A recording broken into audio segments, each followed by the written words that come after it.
Imagine making a wish in a moment of rage, and then watching it come true in the most horrifying way possible. This is the story of Maddie, trapped in a toxic relationship, who stumbles upon a mysterious message in a gas station bathroom. One phone call changes everything.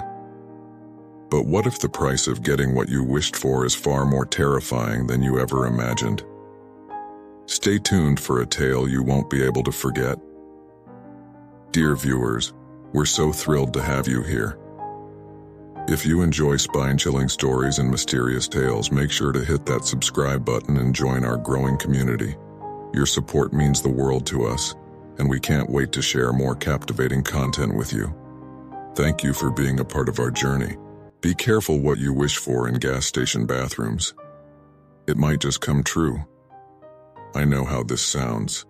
That title alone is sketchy, and I know what I'm about to tell you is going to sound absolutely off-the-wall bonkers. But I need you to hear me out. I don't think any of you are going to believe me, but I'm telling you right now I didn't mean for any of this to happen. Just give me a chance to explain myself. It all started with an argument, but that was normal for Rhett and me. Well, correction. He did most of the arguing while I just sat there defeated. Maddie. Come on, he groaned, his hands flying up in the air as we slowed to a stop at a red light. Don't act like you don't know what you're doing going around in clothing like that. His fingers pulled at the material of my dress before continuing. I mean, look at you. You're begging for attention. No wonder Spencer couldn't keep his eyes off of you. His hands slammed down on the steering wheel angrily, the action making me flinch. But that's my best friend, Maddie. Listen, I'm sorry, I didn't know what I was wearing would cause such a scene. In all actuality, I wasn't sorry. In fact, I was tired. I was tired and fed up and done with all of his bullcrap. I was wearing a plain black dress. Sure, it hugged my curves, but there was nothing revealing about it in the slightest. Don't freaking give me that crap, you knew exactly what you were doing. The second the light turned green, his foot pressed down on the accelerator. Hard.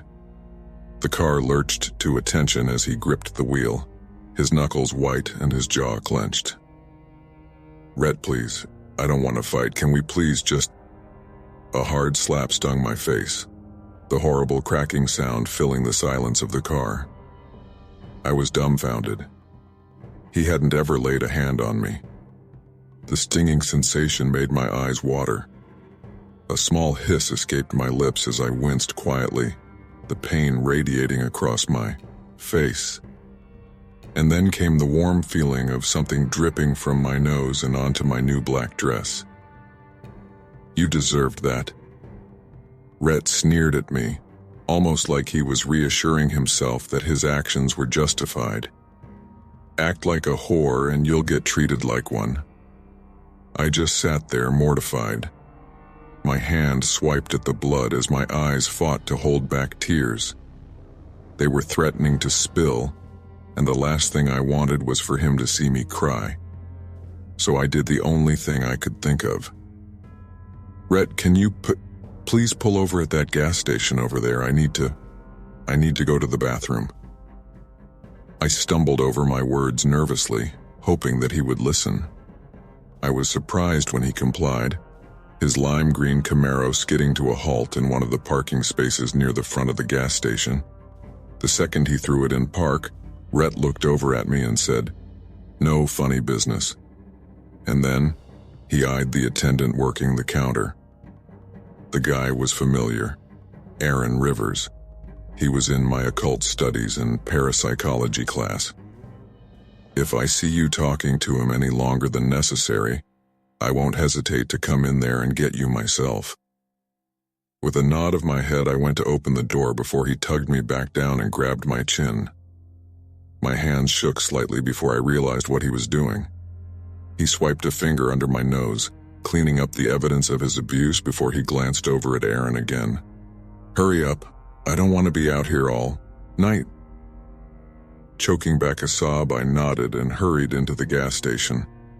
Aaron was quick to greet me, but I waved him off as I darted to the back of the store and headed into the bathroom.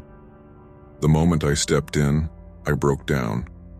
Wretched sobs racked my body as I searched for a stall to sit down in. The first stall's toilet was clogged, toilet paper and feces floating around in the bowl like a thickened brown stew. The second stall was a mess, feminine products overflowing from the small trash can beside the toilet, bloodied tampons strewn across the floor like a crime scene. And the third stall was surprisingly clean. A breath of relief left my lips as I hurried into it and locked the door. As I sat down on the toilet with my head in my hands, weeping like a baby, I was reaching for the toilet paper to dry my eyes when I noticed something strange. The first two stalls appeared as if they had seen better days, the paint chipped and the hardware broken or damaged. They were also painted a muted color of blue, and unlike the first two, the one I was in was painted a bright shade of fire truck red. But that wasn't what really caught my eye. It was the number and message staring back at me from the stall door. Wish you may, wish you might. Call this number and wish things right. The number below those strange words stared back at me temptingly. As I wiped the last of the tears from my eyes, I contemplated calling it, my sadness slowly melting into anger. I ripped my phone free from my purse, thinking about all the times Rhett had made me feel stupid, humiliated me, made me feel like an object, like I was just something that he could use and then toss when he was finished. I thought back to the interaction we had 5 minutes ago, the way he didn't even hesitate to slap me. I punched the number into my phone, gripping it tightly, my hands shaking as I waited for an answer. I knew exactly what I was going to wish for, the words fighting to push past my lips. I just didn't know how I wanted to word them.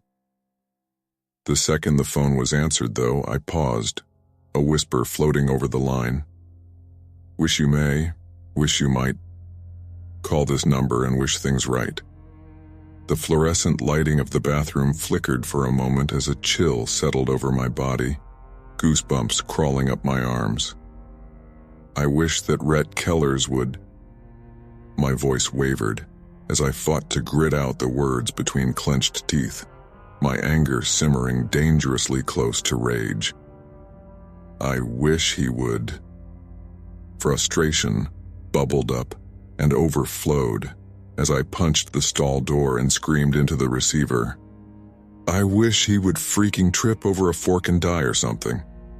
My voice rang out harshly, echoing off of the grimy bathroom walls and spiraling all around me. The moment everything went quiet, my chest heaving as I fought to control my breaths, I noticed the light above my head flicker again. A crackle sounded over the phone, my hands fumbling to hold it closer to my ear. I waited for only a second before I heard it. Wish granted, and then the call disconnected.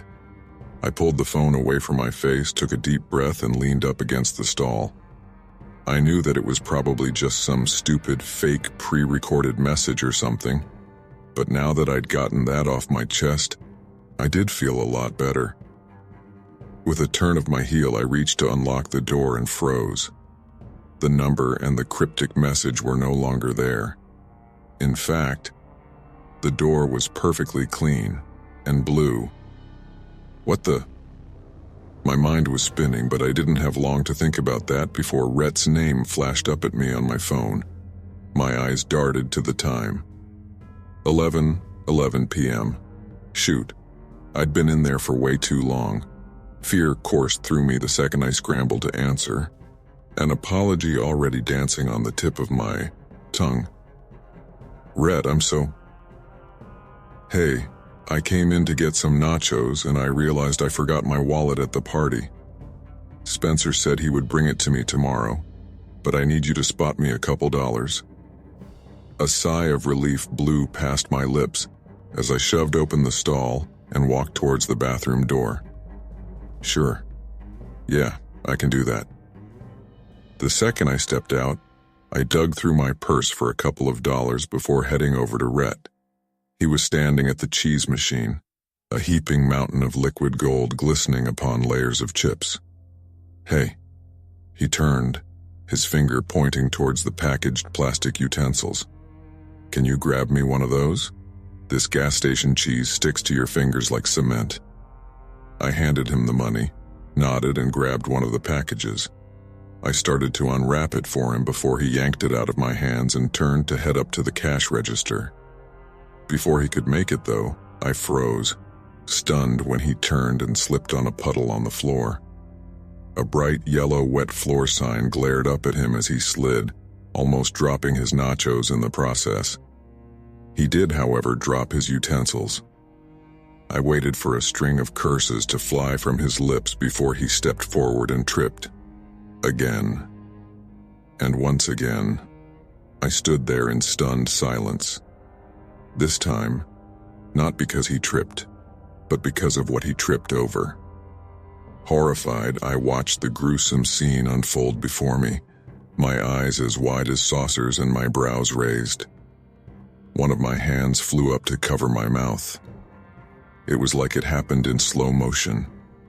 In one fell swoop, his foot tripped over the fork, catapulting it up into the air for a second, the prongs facing towards the sky before Rhett landed on it with a loud, meaty thud. The second it pierced through the vein in his neck, it was a bloodbath. Crimson splattered up like a fountain before pooling around him. There was no way anyone would believe this, but then I remembered. Aaron. Standing across from me, Aaron glanced at me and then at Rhett, trembling lips. What did you do?" He opened the office door, pointing towards the trash bags sitting just outside of it. "Remember what he told you in the car? How would you act like a whore and you'll get treated like one?" He paused. "Does that ring a bell?" Anger and embarrassment burned at my cheeks. I didn't know what to say. How he knew that was beyond me, but hearing it once was bad enough. Hearing it twice was like getting slapped all over again. "Listen." Aaron started, hand coming up to cup my face. His thumb lightly brushed over my cheek, the same one that Rhett slapped, the skin angry and red. "Act like trash," he whispered, the corners of his lips tugging up into a wicked grin. "And you'll get treated like it. Thank you for staying with us until the end of this chilling tale. If this story left you thinking, intrigued, or even spooked, don't forget to like, comment, and share your thoughts below. We love hearing from you. And of course, subscribe to our channel for more thrilling stories that will keep you on the edge of your seat. Until next time, stay curious, and be careful what you wish for. Fear coursed through me as I watched Rhett choke and sputter before he finally laid still. That should have been impossible. What were the chances? Aaron was quick to rush to my aid, my legs suddenly feeling like jello. I'd never seen so much blood. The second he guided me to the office in the back and sat me down, I passed out cold. I don't know how long I was out, but I awoke to Aaron's voice gently coaxing me awake. Once I finally peeled open my eyes, I noticed that he was crouched down in front of me, but no matter what I did, I just couldn't rid my mind of the image of Rhett's blood seeping into the grout, staining it red. It wasn't until Aaron gently patted my leg and spoke that I'd realized it was all my fault. "Maddie," he said, his voice smooth and soft. My eyes met his warm brown ones, that horrible sinking feeling in my gut beginning to spread as thoughts ran around my head like a train, all of them flying off the tracks. I'd brought this upon him. I'd called that number. I'd made that wish. "You know," he started, his voice breaking me from my hysteria. His hand came up to tuck a strand of hair behind my ear. It serves him right, really. My brows furrowed and my breathing stilled. "What do you mean?" "It's what you wished for, isn't it?" His eyes gleamed up at me mischievously, all of the comfort from before replaced with something much more sinister. Dread. I didn't mean, I stuttered, but I did. The number on the bathroom stall. The words I'd uttered in a fit of rage. The wish. Had he been the one to do that? And if so, how? Don't worry about it, Aaron whispered. I've already taken care of everything. The blood's on my hands, not yours. Confusion clawed at me, twisting and curling around my mind until I was finally able to push what I'd been thinking past.